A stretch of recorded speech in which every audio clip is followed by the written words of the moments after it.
Live from Citizen TV, this is the Monday Report with Trevor Ombija. That's absolutely right. Thank you so much for tuning in to Citizen TV. My name is Trevor Ombija, and yes, we were meant to have this conversation last week, but we're going to have it this week.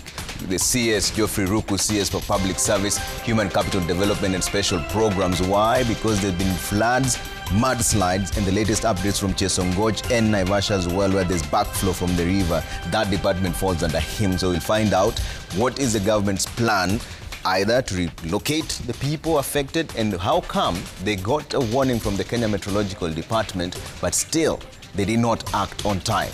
You can also send in your questions at Trevor Ombija at Citizen TV Kenya. Use the hashtag Citizen Monday Report. But before we get into that conversation, our top stories tonight.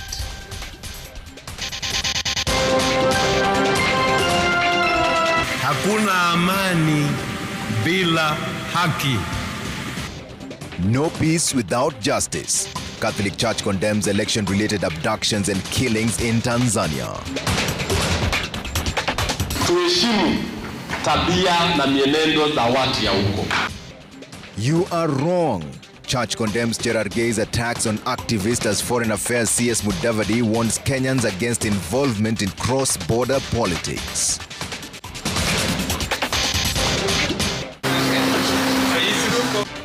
New medical cover for teachers. 400,000 teachers and their dependents to enjoy comprehensive medical cover under SHA effective 1st of December. Police recruitment halted. Court suspends recruitment of 10,000 police officers following a fresh petition over its legality.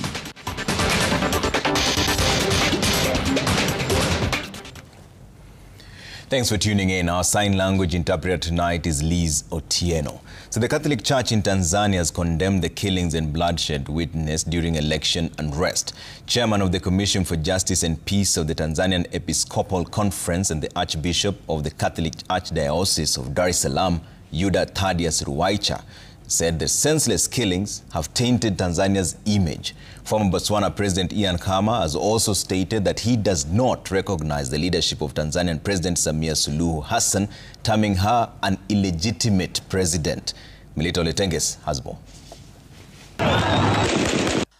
A holy mass to pray for those who died during Tanzania's general election was held today at St. Joseph's Cathedral, the Catholic Archdiocese of Dar es Salaam. Archbishop Yuda Ruwaichi remembered those who were killed, offered prayers, and condemned the killing of Tanzanians and brutality witnessed. Wako watu waliouawa wakiandamana.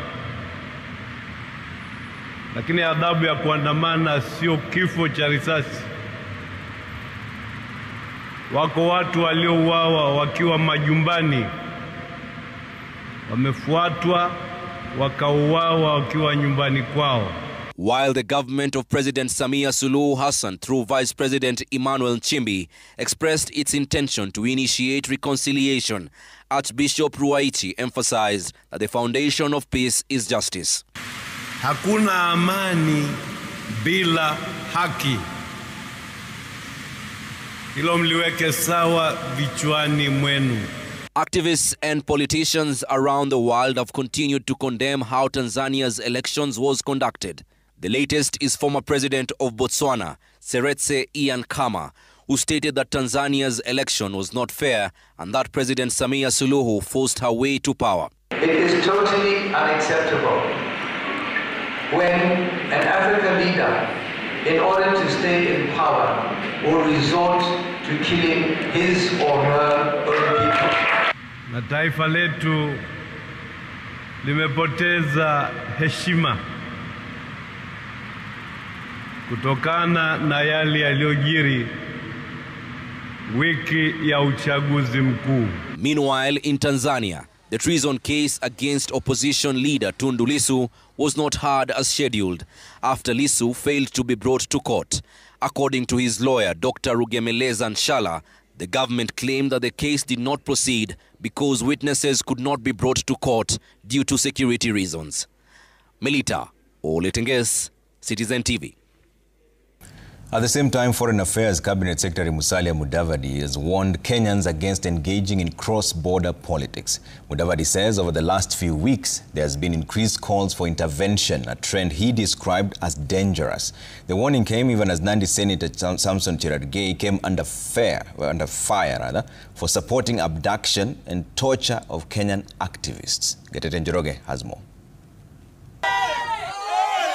In the wake of increased cases of abductions and killings of Kenyans in neighboring countries, Foreign Affairs Cabinet Secretary Musalia Mudavadi, who was mandated with seeking for their release and repatriation back to the country, is cautioning Kenyans against engaging in political activities while in foreign countries. Mudavadi says his ministry is concerned with the high number of Kenyans finding themselves in trouble outside the country. In the last few weeks, we are also experiencing a situation where we are having a lot of interventions for young people.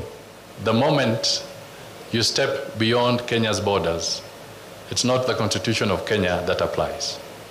You enter a sovereign state with different regulations and different laws. My prayer is that our young people, as they enjoy their freedom, please be cautious. It is absolutely important. We don't want to lose any Kenyan. We don't want to have any young life obstructed. Mudavadi, who addressed young people at the Kenya Software and AI Summit 2025 at Moi University, Eldoret, also warned those who use social media to attack the government. It may seem fashionable to disparage the president and to ridicule the president and to ridicule Mudavadi and to ridicule every other person because it looks fashionable. But I'm telling you, it will not be fashionable when you find that your visa is being denied. Meanwhile, Nandi Senator Samson Cherargei has come under fire over his support for human rights violations in East Africa region. Cherargei, while attending a church service in Kapsabet town, defended President Yoweri Museveni's action of abducting, detaining and torturing Kenyan activists. Wezi enda kwa nyumba ya mtu unaanza kukorogana. Mimi nataka nimuulize Mheshimiwa Samia Suluhu Hassan, Mheshimiwa Museveni, I want to ask President Museveni and President Samia Suluhu Hassan, if you get any busybodies activists who want to destabilize the sovereignty and the peace and tranquility of your country, finya hawa, warudishe nyumbani tuwamalizie. The Kenya Assemblies of God Church, where Cherargei made the remarks from, have disassociated the church from his statement. In a press statement, KAG General Secretary Bishop Charles Owuor termed the comments as inflammatory, divisive, and inappropriate for delivery from the pulpit. Despite the backlash, a defiant Cherargei says he will not apologize over the remarks. There is nothing I will apologize for because the clarity of mind I have is very clear. When you say finya, it means to press. And you say rudisha hawa nyumbani, tutawamalizia, is to take good care of them. Gatete Njoroge, Citizen TV, Nairobi. Away from that, all teachers and their dependents will be covered under SHA Health program effective 1st of December. Teachers Service Commission says that the switch will see teachers and their dependents enjoy comprehensive cover. Teachers unions who have been skeptical about the transition to SHA warned that if the government health insurance scheme does not live up to expectations, they would cancel it. Brenda Wanga has more. After months of back and forth between the teachers and the government, and after the expiry of the contract with the private insurer this November, the teaching fraternity is getting under the SHA fold. We are working towards a seamless transition of our teachers to the new medical scheme. Under the SHA cover, teachers will be entitled to inpatient and outpatient, dental, optical cover, overseas treatment and evacuation, radiology, maternity, drug and substance, chronic illnesses, annual medical checkups, and tests for organ donor. Teachers will also be enrolled under the Public Officers Medical Scheme Fund that will kick in if and when the teachers exhaust their cover with SHAM. The new cover has indicated that it will incorporate at least the principal, the wife, the spouse, or the wife, or the husband, and 5 children. If there are more, then the teachers will be informed about what is supposed to be done in case of more numbers than the ones that are there. This scheme is going to improve much more what we had earlier. So if we had additional benefits, surely, I think that is what we can go for. So it was stated clearly. The teachers also say they have been won over by the government's assurance of timely delivery of quality healthcare to its members as opposed to the long waits in the past. The turnaround time could not be very definite, but we've been told here it is forward. 4 minutes? 4 minutes. 4 minutes. Yeah. Look at issues of pre-authorization that weighed us down every other time. The number of health facilities have also increased from 800 to 9,600 just at the beginning. So that means that the teachers will have access to more health facilities than before. We're looking at expanding this list to include level 6 hospitals, level 5 hospitals, level 4 hospitals, level 3A, B hospitals, and level 2 hospitals. In terms of ownership, public, private, FBO. So the offering here for teachers will actually be much improved and expanded. The ministry is set to finalize the particulars of the cover with the input of the teachers from Monday's engagement, but they do so with a rider from the teachers. This scheme has a very clear cancellation clause that calls for a notice to be given within 30 days. I think I'm right. And then cancellation can come in 3 months. So let us not get worried.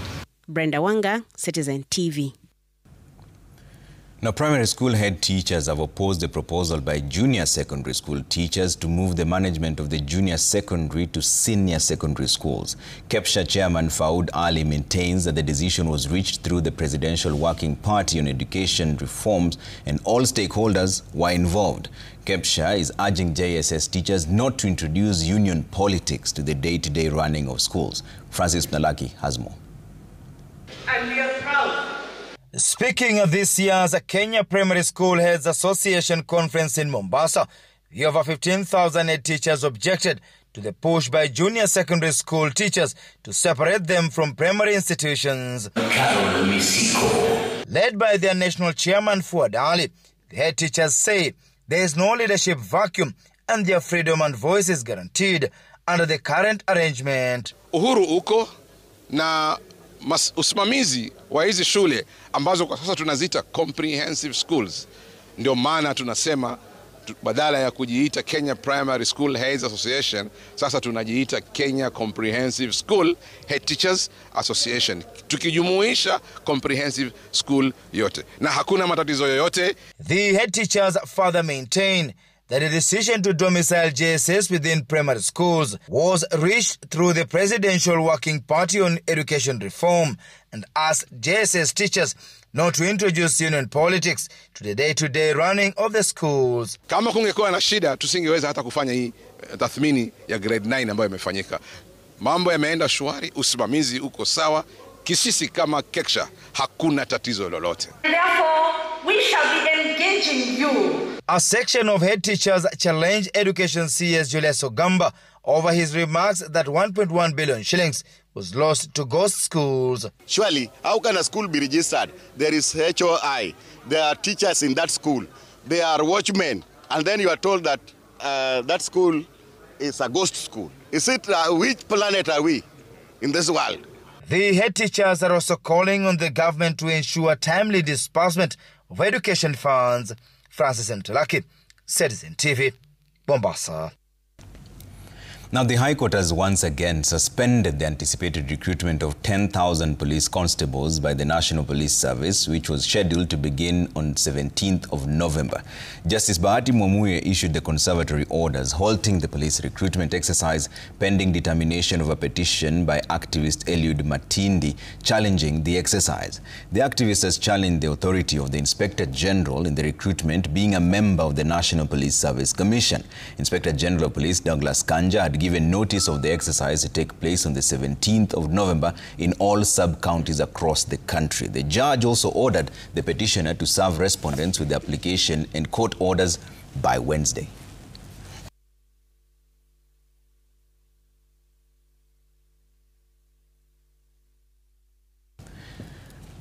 Now, the case against 6 wardens accused of involvement in the disappearance of Nakuru fisherman Brian Odhiambo continued today, where 3 witnesses took to the stand. The court session was held near the Lake Nakuru National Park, the site where the prosecution said the missing fisherman was accosted by rangers from the Kenya Wildlife Service. And as Loro Tieno now reports, the case will continue on Tuesday, where 1 more witness is set to testify.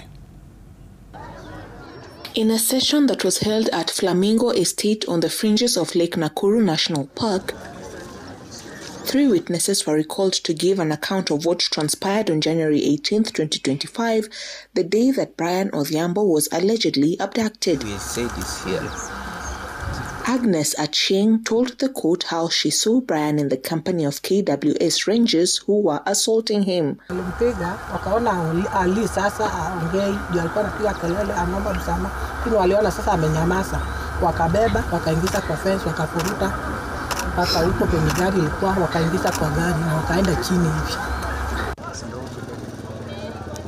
Other witnesses, including Brian's brother, also told the court how they heard the commotion and witnessed Brian being taken by the rangers in uniform. Akakimbia akikuja hivyo akanitia pale kwa fence, mimi niko kwa barabara. Carlos harakisha, brother yako anaenda na maaskari wa game, harakisha kuja mbio. Mimi nikaachana vitu nilikuwa nafanya, nikakuja hivi mbio, nikapita hapa kwa post hapa. Mimi nilikuja leo nikapata maskari wa shamrukisha ndani wako hapa kwa waya. Wakati niliwafuata nikiwa pale, wakati huo hapa ikuwa na msituni, ilikuwa Januari kumekauka. Hata ukiwa huko kona unaona mnyako. Wakati nilipiga kona, niliona Brian amesaa wekwa ndani ya fence. Nikakuja mbio nikitembea haraka kufika hapa, nimeona Brian anavurutwa anapelekwa huko. The case will continue on Tuesday, where the investigating officer is set to testify before Senior Principal Magistrate Kipkirui Kibelion. Brian Odhiambo disappeared in January, shortly after he was reportedly caught fishing in Lake Nakuru. Laura Otieno, Citizen TV.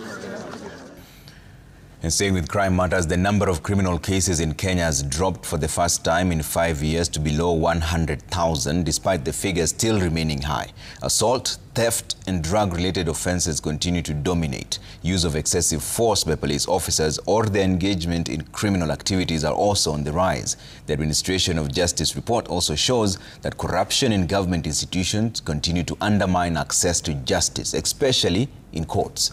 Willie Lusige has more. Although criminal cases remain high, the numbers have dropped from 105,000 to 98,000 compared to last year. According to the 2024-2025 Annual Administration of Justice report, cases of physical harm and assault remain the most common, followed by theft and drug-related crimes. The number of offences involving police officers has risen from 203 to 242. Stakeholders now say it is time to strengthen efforts to reduce crime without the barrier of corruption from police officers to courts by ensuring transparency across all institutions. Technology must also be leveraged to simplify access, from e-filing and virtual court appearances to digitized case tracking and digitized proceedings. We continue to suffer lack of access to justice when you cannot appeal for your case because there is no access to proceedings, or the proceedings disappear. Interior Cabinet Secretary Onesmus Kipchumba Murkomen says more needs to be done to restore public confidence in the judiciary, noting that while police often take the blame, some mistakes lie within the courts. The question of corruption is in all the sectors. There are magistrates who are corrupt, there are judges who are corrupt, there are police officers who are corrupt. If you criticize a judge for his decision, it is always considered the worst sin.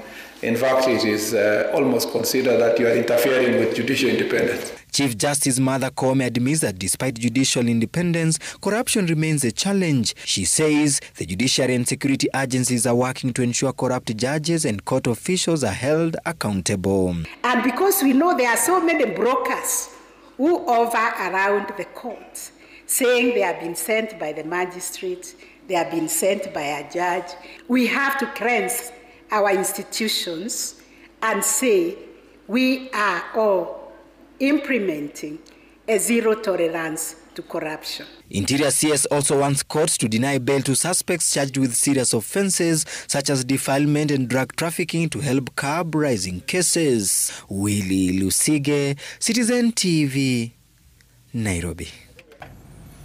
All right, on that note, let's take a quick break here on Monday Report. We're back with much more, including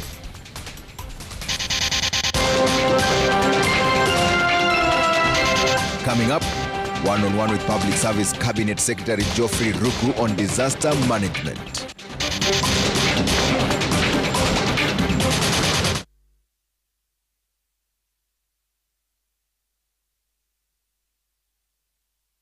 Can you grow your wealth anywhere? Standard Chartered of winning the 2027 State House contest. Boniface Baraza has the details.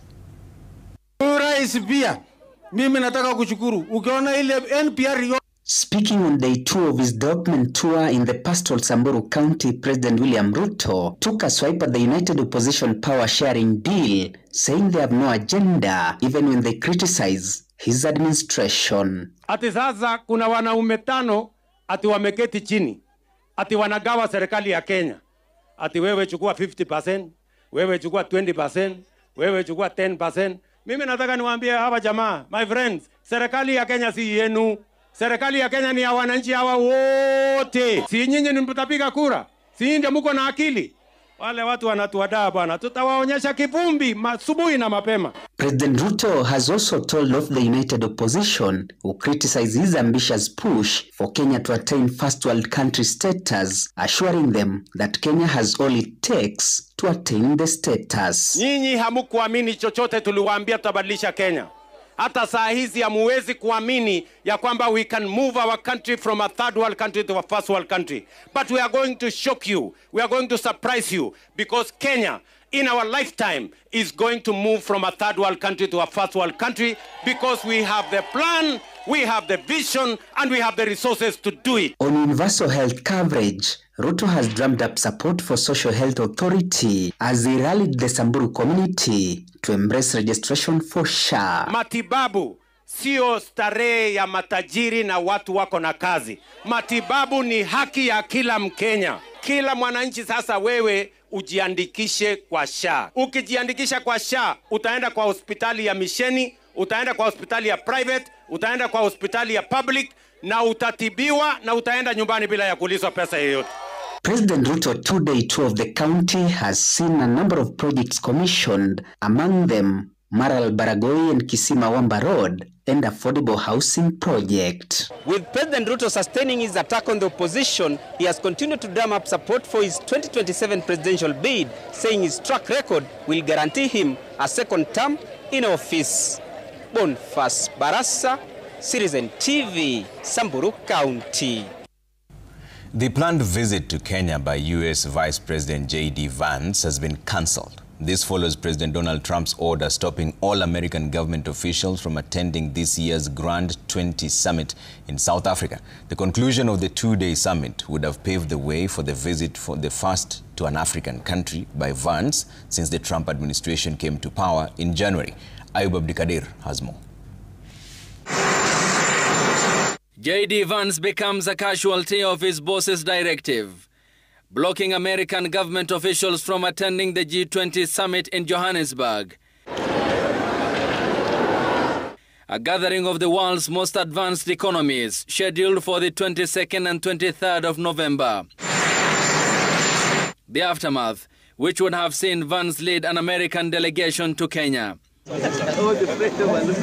Immediate response coming from Foreign Affairs CS Musalia Mudavadi, who stated that the cancellation follows Trump's directive blocking American officials, reassuring that the move will not affect relations between Washington and Nairobi. America's 47th president has since returning to the White House maintained accusations of white farmers' mistreatment by the South African government, granting at least 60 of them refugee status, ordering officials of his administration to speed up the process for others. But we have many people that feel they're being persecuted. Making his case clear before visiting South African President Cyril Ramaphosa in May, Trump displayed images he said were of killings of white farmers which constituted white genocide. These are articles over the last few days. Death of people. Images that turned out to be from the Democratic Republic of Congo, yet again misleading America and the world in another contentious Oval Office meeting. Do you think that it's respectful to come to the Oval Office of the United States of America and attack the administration that is trying to prevent the destruction of your country? Just 2 months after another fiery fallout meeting with Ukraine's Volodymyr Zelensky at the office that represents American president's responsibility and authority. While his directive led to the cancellation, ties between Washington and Nairobi remain steady, despite Kenya making up the casualties list of Trump's tariffs. For now, Vance's visit remains frozen, courtesy of his boss's unpredictability. Ayub Abdikadir, Citizen TV. Now, a magistrate's court in Vihiga County has sentenced an African Israel Nineveh church bishop to serve 9 months in prison. This after he was found guilty of forging documents to illegally acquire a parcel of land. Franklin Wala has the details. Bishop John Mweresi of the African Israel Nineveh Church was at Hamisi Magistrates Court in Vihiga County for the court decision. Here, the man of God awaited the verdict in a case he is accused of forging documents to illegally acquire a parcel of land that he later constructed a church on within Jabrok in Vihiga. The counts were 4 in nature. In all the 4 counts, Magistrate Nicodemus Moseti ruled the man of God should serve 9 months in jail or pay a sum of 280,000 shillings in default. The convict do pay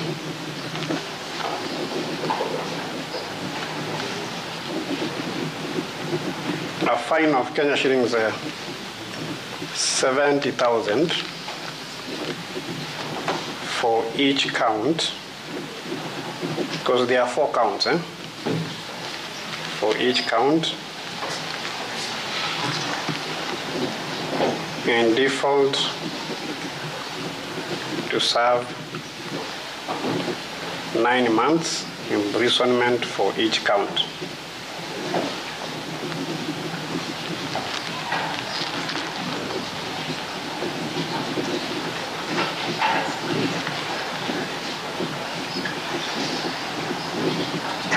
The sentences shall run concurrently. The court, however, advised Mweresi to file an appeal within 14 days if dissatisfied with the verdict. Mweresi has been in remand for the past 3 weeks after his bail application was nullified, awaiting the court's verdict. The legal battle lasted 7 years in court. Franklin Wala, Citizen TV.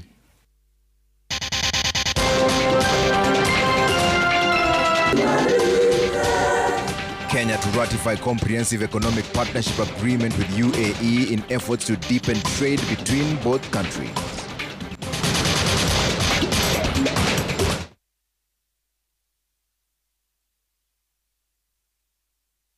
Noted that Kenya is set to ratify the comprehensive economic partnership agreement, which will streamline the trade between Kenya and the UAE. Jimmy Bogo has more.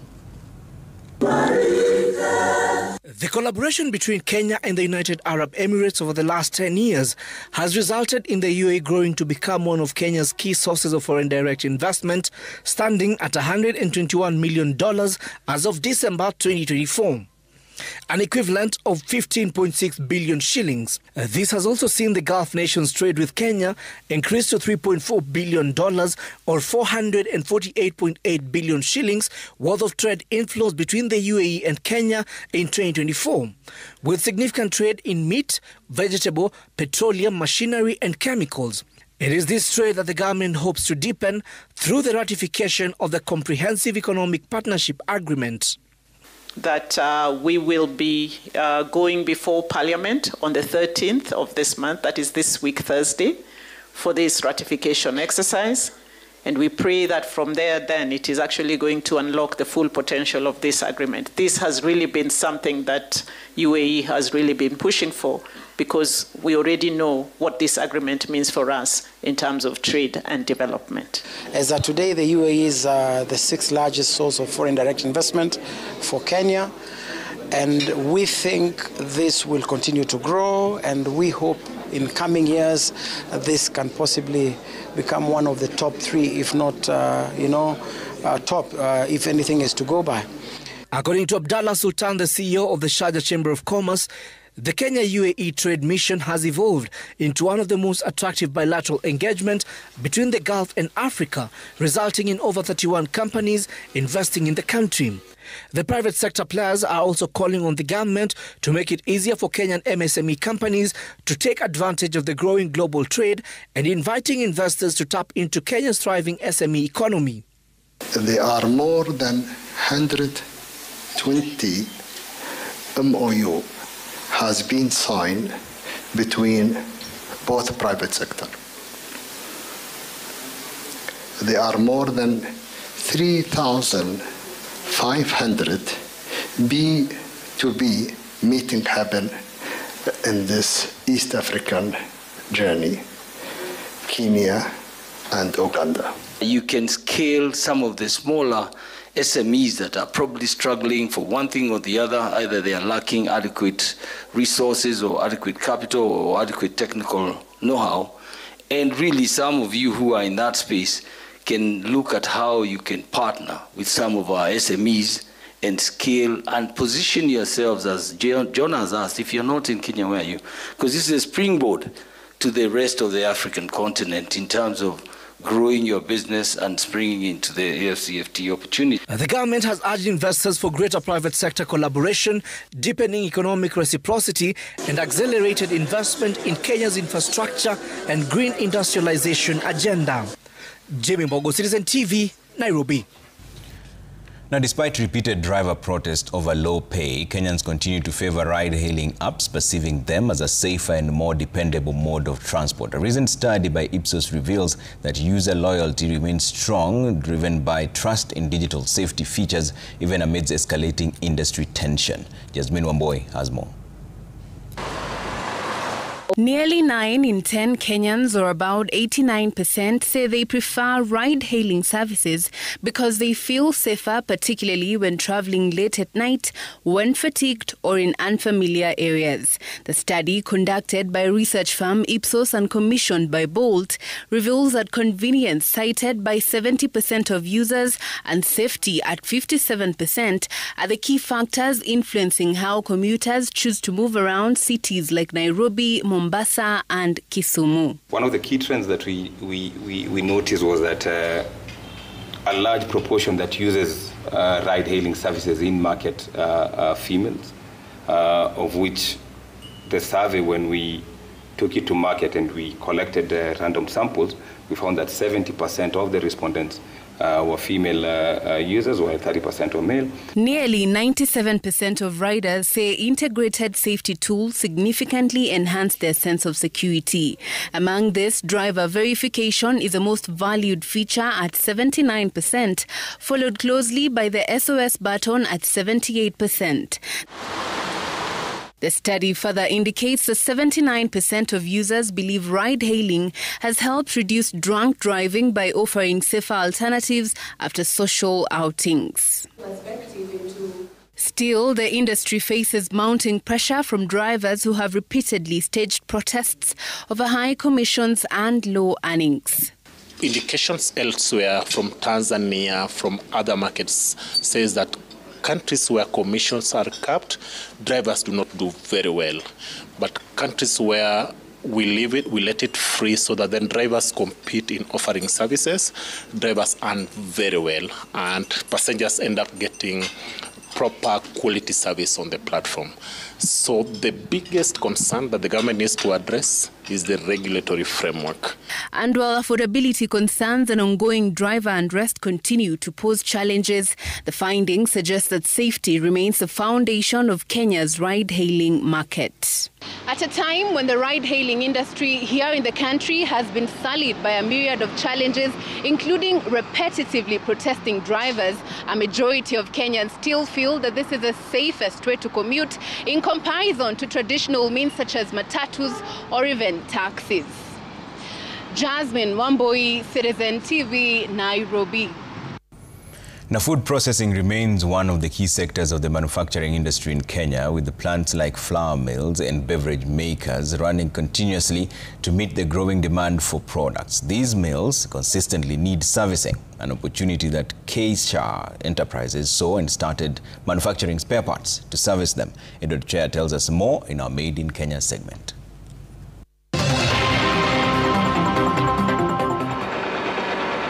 At this workshop in Nairobi's industrial area, machines are running. For close to 2 decades, Keisha Enterprises has been manufacturing spare parts here, targeting millers across the country. We began in the year 2006 with the idea of servicing the industrial sector, most especially the food manufacturing sector. Now we serve so many industries in the food industry. Our main target, as when we were beginning, was the flour milling industry. Keisha Enterprises has since expanded its portfolio to service other industries, including paint makers. We manufacture screw conveyors, belt conveyors, elevators for the flour milling industry. We manufacture flat belt conveyors for the macadamia industry, maize shredders. We make hammer mills also for local farmers.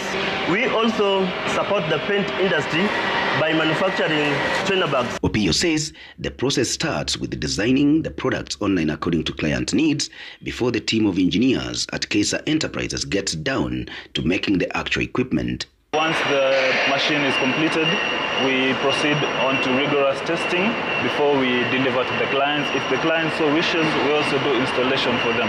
Our main clients are mainly the grain processing industries, the animal feeds manufacturers, the paint industry and the edible oil industry, as well as the mining and refinery industries. Keisha Enterprises has employed over 15 people, most of whom trained here to make the industrial equipment.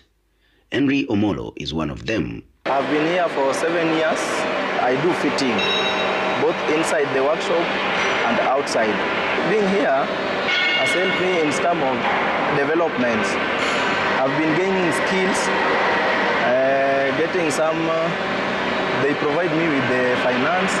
I go to feed my family back at home and my family here in Nairobi. Opio credits Keisha Enterprises' longevity to their continuous innovation for newer and better products and the culture of delivering on time for their clients.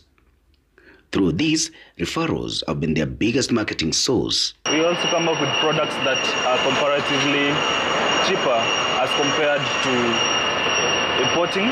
So our work is to bridge the gap for our clients' downtime, to minimize the downtime, to manufacture the products here locally, test them vigorously and deliver to the client in the shortest time possible. Many of our clients come through referrals, but we also have a website available online. We have a presence in the social media as well. The manufacturing sector forms a vital part of Kenya's economy, with food processing at the top. There is therefore the need to consistently supply the factories with equipment to keep them running. This is exactly what Keisha Enterprises is doing here in industrial area. Edward Choya, Made in Kenya, Citizen TV.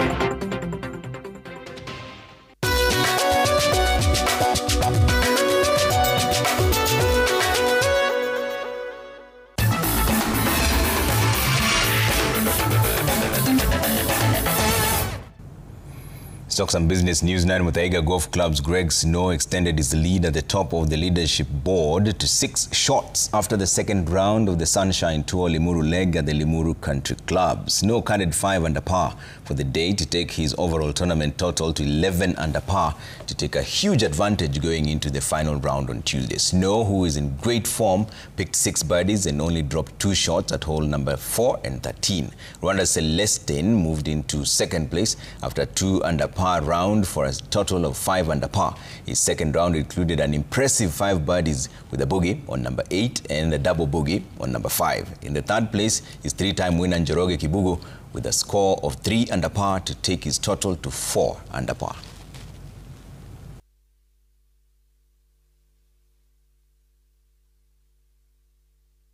I think it's the same process that I've been doing for the last 2 days. Just fairway green, try and give myself as many opportunities for birdies. I'm putting pretty well, and then see what happens. Personally, no, it wasn't a good day. I really struggled out there. Didn't hit my driver great. I hit my irons really well. I gave myself a lot of opportunities, especially on par 3s. But then again, my putting just wasn't working today, and it could have been a lot deeper. But I guess we'll take 3 under. Zetech Sparks began their FIBA Women Basketball League Africa qualifiers on the wrong footing, going down 75-61 to Hippos of Burundi in their tournament opener at the Nyayo National Stadium on Monday afternoon. Hippos were slow off the blocks, with Zetech matching them toe-to-toe in the 15-14 score in the first quarter. The visitors exploded in the second quarter to outclass Zetech 20-10 and take a commanding 35-24 lead at halftime. The third quarter was no different, as Hippos tightened the screws to again win 24-15 and stretch the lead to a 20-point gap at 59-39. Zetech mounted a comeback in the fourth quarter and picked a 16-22 win, but it was not enough to salvage the game that Hippos won 75-61. 8 teams from the 5 East African countries are participating in the tournament. And Angie, who was a very vital on our Premier League last year, she's playing 5 to 6 minutes because she's just coming off an injury.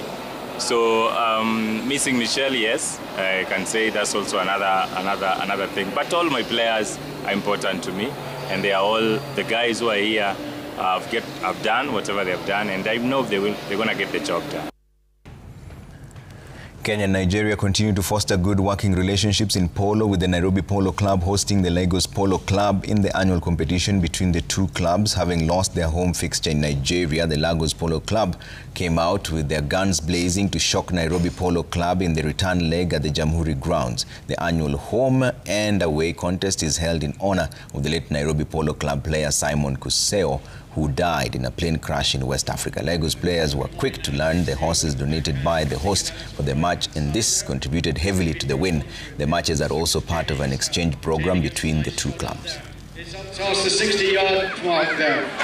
He's looking to get that ball through. He doesn't get it, but followed up nicely by Joe Kamau. Joe Kamau followed up by... In as much as we've lost, there are a lot of learnings on the Nairobi side, and also just to keep that fire burning, because, I mean, you cannot win all the time. We need to also accept that, you know, the other person will be better than you. So that's the trajectory of what has happened today, and congratulations to the Lagos team.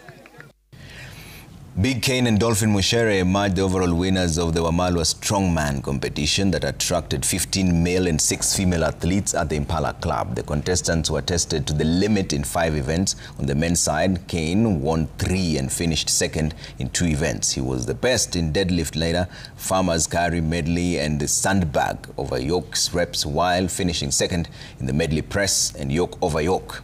Yavis finished second overall, with Paul Teye coming in third. Dolphin Mushere also won 3 of 5 events to collect 25 points and finish first, ahead of Mercy Obiero in second and Lorraine Okoth in third. Since the start of the year, we haven't had any competition so far regarding the strongman. Now I said, okay, let me at least motivate young guys by bringing back strongman to Kenya. This time round, strongman is a good game, and so far we are doing marvelous in Africa and Worlds, because in Worlds we do have Africa's strongest man who is coming from South Africa, and also he is my competitor. Now, McLaren